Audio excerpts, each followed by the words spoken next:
الله الرحمن الرحيم الحمد لله والصلاة والسلام على سيدنا محمد وعلى آله وأصحابه أجمعين اما بعد.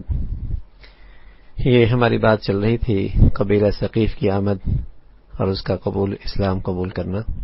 اللہ کی شان بھائی، وہ دن بھی اور یہ دن بھی کہ جب رسول اللہ صلی اللہ علیہ وسلم آپ سفر طائف میں تشریف لے گئے تھے تو انہوں نے آپ کے ساتھ کیا معاملہ کیا تھا، اور آپ کے ساتھ بہت بری طرح وہ لوگ پیش آئے تھے.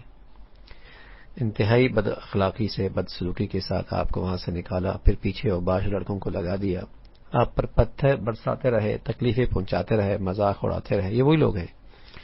اور آج اللہ کی شان رسول اللہ صلی اللہ علیہ وسلم کی خدمت میں حاضر ہوتے ہیں، مطیع بن کر، صدق کے دل سے اللہ کا دین حاصل کرنے کے لیے، اللہ کے دین میں داخل ہونے کے لیے.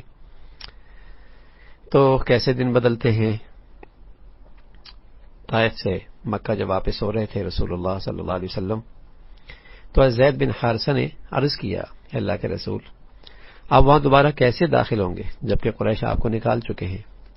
تو اس کے جواب میں پیارے رسول صلی اللہ علیہ وسلم نے فرمایا تھا، اے زید، جو حالات تم دیکھ رہے تھے نا، ان سے نکلنے کے لیے اللہ ضرور کوئی راستہ پیدا کرے گا، اور وہ اپنے دین کا حامی اور ناصر ہے، اور اپنے نبی کو غالب کرنے والے ہیں. آج رسول اللہ صلی اللہ علیہ وسلم کو ارشاد پوری طور پہ صادق آ رہا تھا. وہ طائف، یہ مکہ، یہ عرب کے قبائل سبھی پیارے رسول صلی اللہ علیہ وسلم کی خدمت میں حاضر ہو رہے تھے اور جوگ در جوگ اللہ کے دین میں داخل ہو رہے تھے. پیارے رسول صلی اللہ علیہ وسلم اپنے قدموں پہ چل کر دور دراز پہاڑیوں اور وادیوں کو طے کرتے ہوئے ان کے پاس یہ امید لے کر پہنچے تھے کہ وہ آپ کا استقبال کریں گے، آپ کی دعوت پہ لبیک کہیں گے.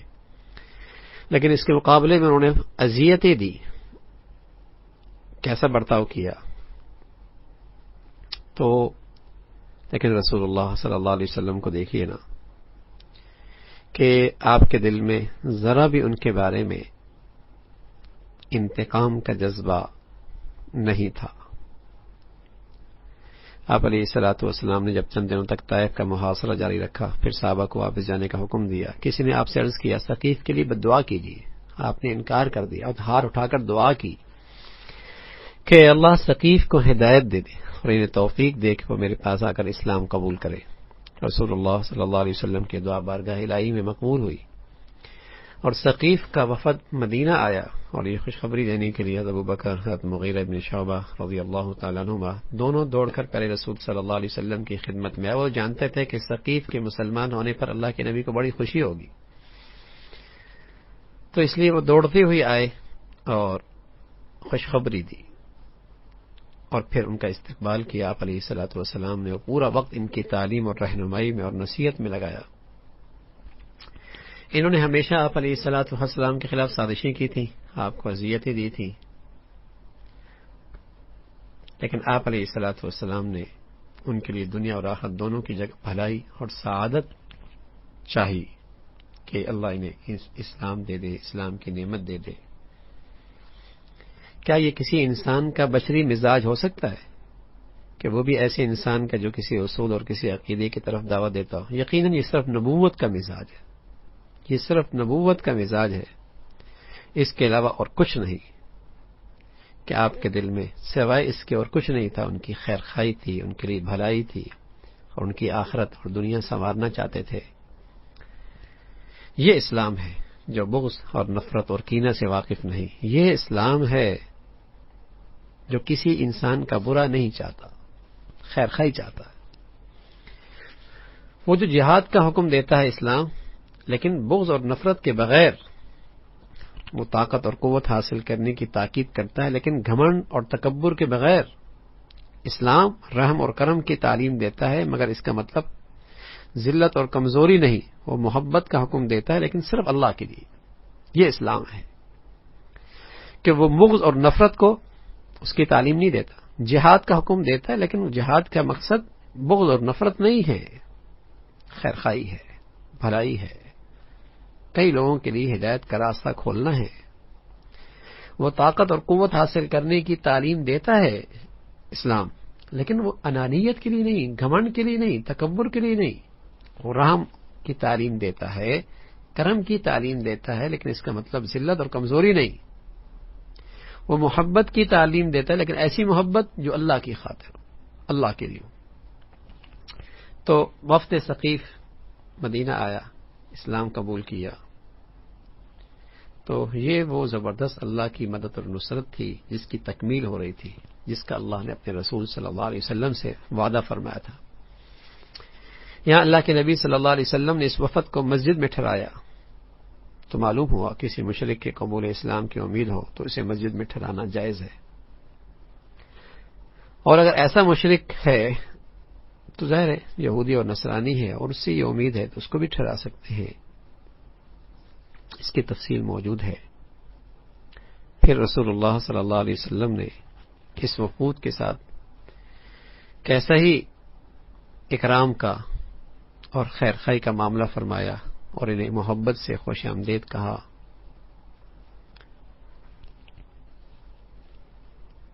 اسی طرح آپ علیہ الصلوۃ والسلام نے اس موقع پہ حضرت عثمان ابن العاص کو ثقیف کا وفد کا امیر بنایا اور وجہ یہ بتائی کہ اسے کتاب کا علم حاصل ہے، اسے کتاب کا علم حاصل ہے، کیونکہ وہ جتنی مدت مدینہ میں ٹھہرے ہے کتاب اللہ کا علم حاصل کرتے رہے اور اسلام کی سوجھ بوجھ میں سب سے آگے تھے. اس سے اشارہ ملتا ہے کہ ذمہ داری امارت کا مستحق وہی شخص ہے جسے کتاب اللہ کا علم کا سب سے بڑا حصہ نصیب ہو. اس لیے کہ یہ ایک دینی ذمہ داری ہے جس کا مقصد اسلامی حکومت، اسلامی معاشرے کا قیام ہے. تو ظاہر ہے اس امیر کے لیے اس شرط کا پایا جانا بھی ضروری ہے کہ اس کی دینی علوم پہ اچھی نظر ہو. بتوں اور مجسموں کو توڑ دینا، یا اللہ کے نبی صلی اللہ علیہ وسلم نے قبیلہ ثقیف کے بت توڑنے کا حکم فرمایا. اس سے ثابت ہوتا ہے کہ بتوں اور مجسموں کو توڑنا واجب ہے. انہوں نے بار بار اس کی گزارش کی کچھ مہلت، لیکن آپ علیہ الصلوۃ والسلام نے ان کی کوئی ایسی شرط قبول نہیں فرمائی اور آپ نے ان مجسموں کو توڑنے کا حکم دیا. اس سے اس بات کی تائید ہوتی ہے کہ مجسمہ سازی حرام ہے، خواہ وہ کسی بھی قسم کا کسی بھی شکل میں ہو. اسی طرح مجسموں کو رکھنا حرام ہے، خواہ اس کے جو بھی اسباب ہوں. ذی روح چیز کے مجسمے بنانا، بت بنانا حرام ہے، رکھنا بھی حرام ہے، فروخت بھی حرام ہے. پھر نجران کے وفد کی آمد. اس سال رسول اللہ صلی اللہ علیہ وسلم کی خدمت میں وفد ثقیف کے علاوہ دیگر بہت سے وفود آئے اور وہ وفود آتے چلے گئے. نجران کے نصارہ کا جو وفد حضور علیہ الصلوۃ والسلام کی خدمت میں حاضر ہوا تھا وہ 60 افراد پر مشتمل تھا اور وہ چند دن ٹھہرا اور آپ علیہ الصلوۃ والسلام سے عیسیٰ علیہ الصلوۃ والسلام اور توحید کے بارے میں بحث مباحثہ کرتے رہے. سب سے آخر میں آپ نے ان کے سامنے یہ آیت تلاوت فرمائی: ان مثل عیسیٰ عند اللہ کمثل آدم خلقہ من تراب ثم قال له كن فيكون الحق من ربك فلا تكن من الممترین. اللہ کے نزدیک عیسیٰ علیہ الصلوۃ والسلام کی مثال آدم کی سی ہے کہ اللہ نے اسے مٹی سے پیدا کیا اور حکم دیا کہ ہو جا تو وہ ہو گیا. یہ اصل حقیقت ہے جو تمہاری رب کی طرف سے بتائی جا رہی ہے اور تم ان لوگوں میں شامل نہ ہو جو اس پہ شک کرتے ہیں. یہ علم آ جانے کے بعد اب جو کوئی اس معاملے میں تم سے جھگڑا کرے تو اے نبی ان سے کہہ دو آؤ ہم اور تم خود بھی آ جائیں اور اپنے بال بچوں کو بھی لے آئیں، خدا سے دعا کریں، جو جھوٹا ہو اس پر خدا کی لعنت ہو. مباہلہ کی چیلنج دی. جب وہ دلائل سے نہ مانے، دلیل سے نہ مانے، تو پھر اللہ کے نبی صلی اللہ علیہ وسلم کو حکم ہوا کہ انہیں ایک میدان کے اندر بلواؤ. آپ ان سے کہہ دیں کہ آؤ بچے بچیاں تم بھی ساتھ لے اپنے گھر والوں کو، میں بھی لے آتا ہوں اور اللہ سے دعا کرتے ہیں جو ہم میں سے جھوٹا ہے اس پر اللہ کی لعنت ہو. چنانچہ جب وہ اپنے عقائد پر قائم رہے تو رسول اللہ صلی اللہ علیہ وسلم نے حکم الہی کے مطابق انہیں مباہلہ کے لیے بلایا. آپ علیہ الصلوۃ والسلام خود اس حال میں نکلے کہ حسن حضرت حسین رضی اللہ تعالیٰ عنہ کو اپنے چادر میں چھپائے ہوئے تھے، حضرت فاطمہ آپ کے پیچھے تھی. لیکن وفد کے سردار شرجیل بن وداع نے، جو ان 60 افراد کے وفد کا امیر تھا، نصارہ کا، نجران سے جو آیا تھا، اس امیر نے مباہلے سے انکار کر دیا. وہ سمجھ گیا یہ اللہ کے پیغمبر ہیں، مصیبت ہم پہ آ جائے گی. تو اس نے اپنے ساتھیوں کے اس کے برے انجام سے ڈرایا کہ تمہارا پھر انجام اچھا نہیں ہوگا. چنانچہ انہوں نے آپ علیہ الصلوۃ والسلام کے سامنے یہ بات رکھی کہ آپ اسلام اور مباہلے کے علاوہ کسی اور چیز کا حکم دیں تو وہ اسے تسلیم کر لیں گے. تو آپ علیہ الصلوۃ والسلام نے ان سے جزیہ پر مساہلت کر لی اور انہیں معاہدہ مسالت کی دستاویز لکھ کر دے دی. آپ علیہ الصلوۃ والسلام نے ان سے وعدہ کیا کہ اگر وہ جزیہ ادا کرتے رہیں گے تو ان کے عبادت خانے منہدم نہیں کیے جائیں گے اور ان کی جانب سے غداری یا بدعہدی کا مظاہرہ نہیں ہوگا تو وہ سودی کاروبار نہیں کریں گے تو انہیں ان کے مذہب پر عمل کرنے کی پوری آزادی ہوگی. تو یوں اللہ کے نبی صلی اللہ علیہ وسلم نے ان کے اسلام نہ لانے پر ان کے ساتھ جزیہ پر معاہدہ فرمایا اور اس پر شرائط طے ہوئی، معاملات طے ہوئے اور پھر یہ وفد واپس چلا گیا. تو یہ وفد بھی حضور علیہ الصلوۃ والسلام کی خدمت میں آیا. حضرت علی ابن حاتم رضی اللہ تعالیٰ عنہ یہ پہلے نصرانی تھے جو مشہور سخی حاتم تائی کے بیٹے تھے. انہیں اپنے قبیلے میں بڑی عزت اور عظمت کی نگاہ سے دیکھا جاتا تھا. وہ اپنے قبیلے میں جنگجو میں جب جنگوں کے اندر مال غنیمت حاصل ہوتا تو چوتھائی حصہ وصول کرتے تھے اور اب اپنے سردار کو یہ حصہ دیتے تھے. جب انہوں نے رسول اللہ صلی اللہ علیہ وسلم اور آپ کی دعوت کا چرچا سنا تو اسے ناپسند کیا اور اپنا قبیلہ چھوڑ کر شام کے نصارہ کے پاس چلے گئے.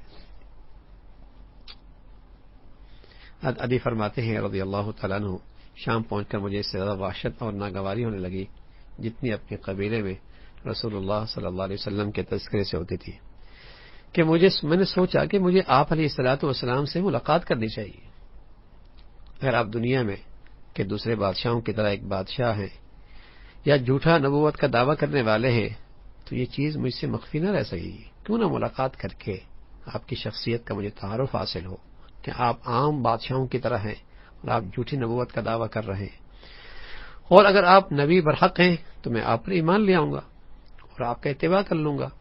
تو میں اس خیال سے حضور علیہ الصلوۃ والسلام کی خدمت میں مدینہ آیا. اس وقت آپ علیہ الصلوۃ والسلام مسجد میں تشریف فرما تھے. میں نے سلام کیا. فرمایا کون؟ میں نے عرض کیا عدی، حاتم کا بیٹا. یہ سن کر رسول اللہ صلی اللہ علیہ وسلم اٹھ کھڑے ہوئے اور مجھے اپنے گھر لے گئے. راستے میں ایک ضعیف اور بزرگ عورت ملی. اس نے آپ کو روک لیا اور آپ کھڑے ہو کر اس کی باتیں سننے لگ گئے. سبحان اللہ. رسول اللہ صلی اللہ علیہ وسلم کی تواضع انکساری. ایک بوڑھی عورت راستے میں رکی، اس نے روک لیا آپ کو اور آپ بھی رک گئے. کون؟ امام الانبیاء، سید الرسل. اللہ کے بعد کوئی ہستی ہے تو محمد الرسول اللہ کی. لیکن دیکھیں عاجزی کیسی ہے، تواضع کیسی ہے. راستے میں ایک یہ دیکھ رہے ہیں حاتم علی کہہ رہے میں دیکھ رہا ہوں کہ راستے میں ایک ضعیف اور بزرگ عورت ملی تو اس نے آپ کو روک لیا تو آپ کھڑے ہو گئے اور اس کی باتیں سننے لگے. میں نے اپنے دل میں کہا اللہ کی قسم یہ بادشاہ نہیں. آپ کی اس ادا سے میں سمجھ گیا کہ یہ بادشاہ نہیں ہے، اس لیے کہ بادشاہوں کے رویے ایسے نہیں ہوا کرتے، بادشاہوں کے انداز ایسے نہیں ہوا کرتے. پھر رسول اللہ صلی اللہ علیہ وسلم مجھے لے کر اپنے گھر پہنچے اور اندر جا کر ایک تکیہ چھوٹا سا چمڑے کا لائے جس میں پتیاں بھری ہوئی تھی، میری طرف پھینک دیا اور فرمایا اس پر بیٹھ جاؤ. میں نے عرض کیا آپ تشریف رکھیں. آپ نے اصرار کیا تو میں اس پر بیٹھ گیا. آپ خود زمین پر تشریف فرما ہوئے. سبحان اللہ.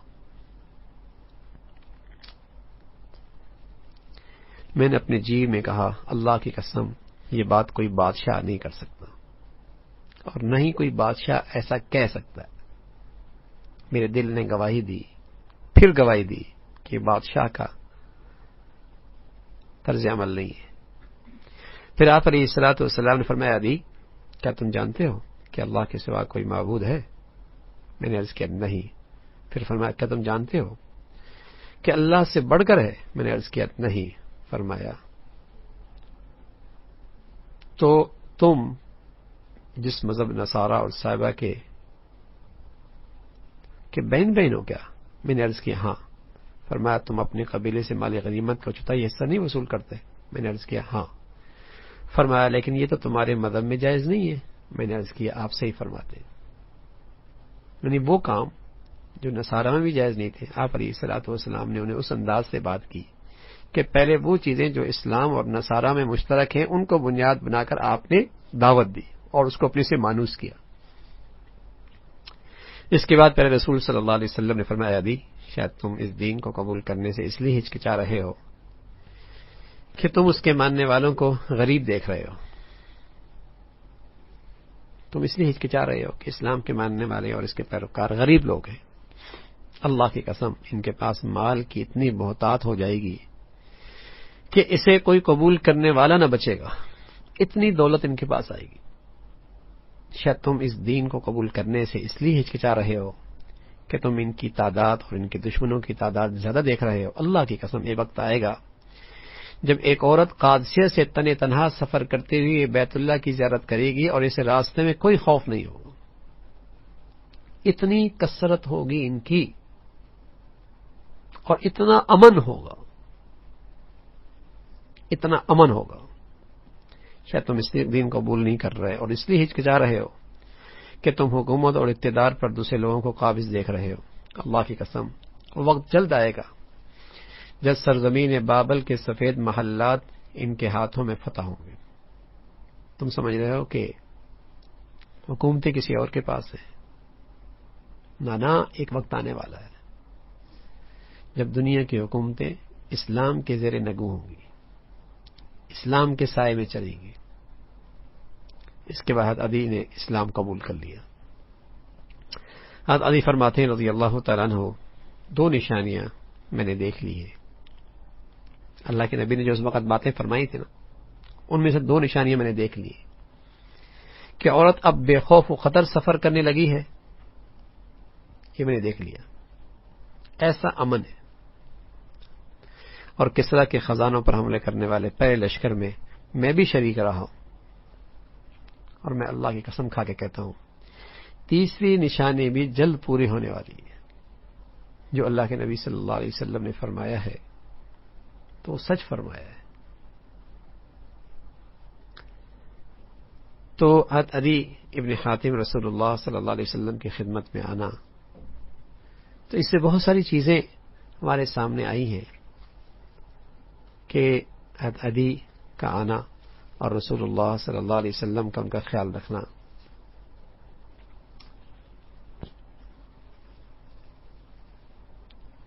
دیکھیے نا، آپ علیہ الصلوۃ والسلام نے عدی کا خیال رکھا،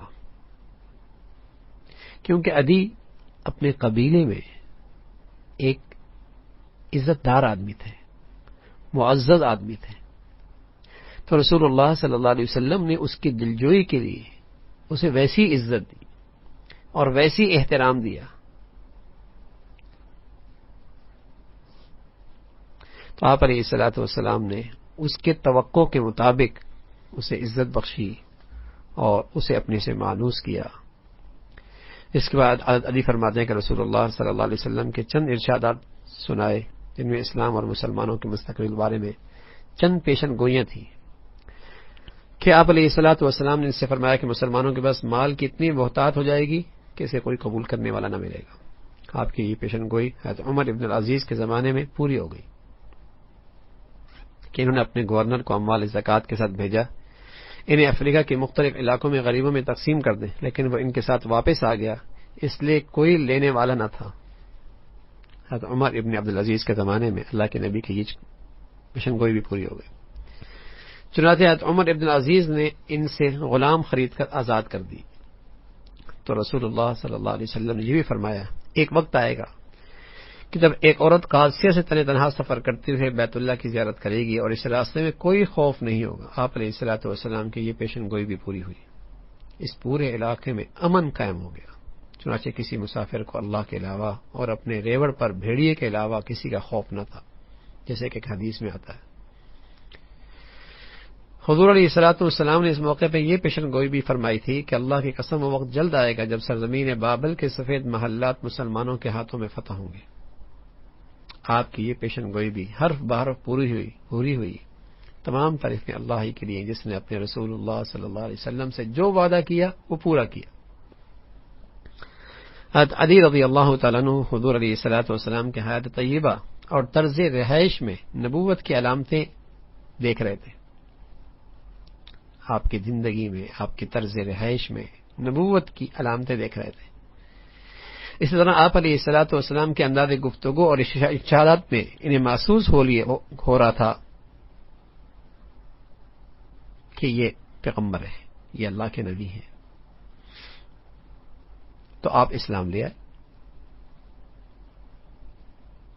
اور عیش و عشرت کے ان مظاہرے سے کنارہ کش ہو گئے جن میں انہیں ان کے قبیلے والوں نے غرق کر رکھا تھا. اسلام قبول کر لیا.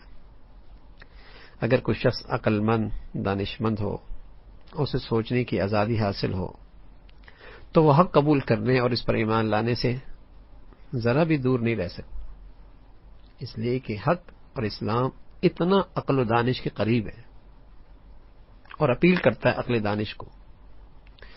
خواہ یہ راہ کتنی دشوار گزار کیوں نہ ہو، لیکن اگر آزادی فکر ہے ہی نہیں ہے اور عقل کا تقدس پامال ہو چکا ہے اور اس کی جگہ بغض ہے، نفرت ہے، اور دل پر اور دماغ پر خواہشات نفس نے غلبہ پا رکھا ہے، تو یہ بدترین جہالت ہے جس کی وجہ سے ہدایت سے آدمی محروم رہتا ہے، جس کا تذکرہ قرآن میں ہے.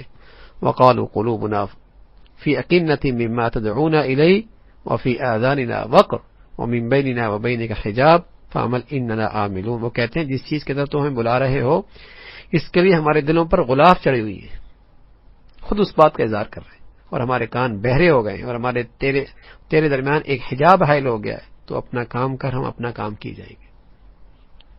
تو اگر عقل پر اور فکر غالب قید ہو جائے اور اس خواہشات نفس کی جسے کہیں کہ زیر اثر ہو جائے اور عقل کی آزادی سلب ہو جائے اور عقل و دانش پر نفسانی خواہشات کا غلبہ ہو جائے، بغض و نفرت جڑ پکڑ لے، تو پھر حق سمجھ بھی نہیں آتا.